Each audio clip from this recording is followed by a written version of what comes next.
this is kind of day one starting this. We're gonna end up working it a bunch of times. There's still so many limbs that are kind of sticking. Planting hasn't quite started for us here. It's still a bit cold. Nobody else in the area has really done anything. Just maybe the odd guy that planted about 10-20 acres of beans. So we aren't behind by any means. So this project kind of works out for timeline wise right now. Stay tuned.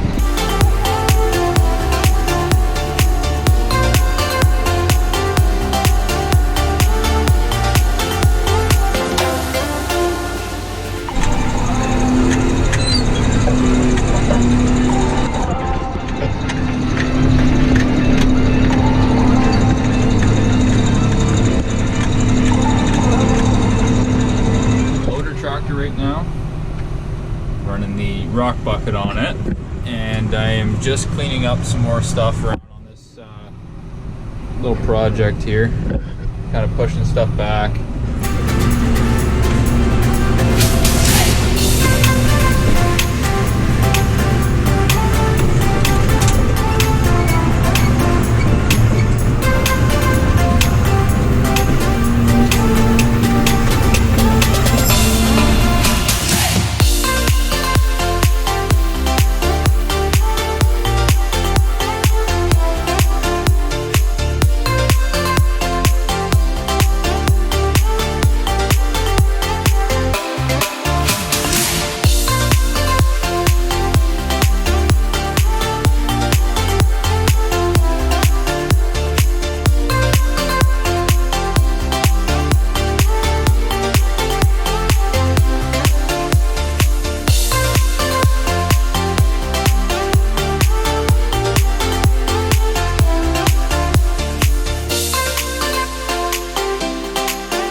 you.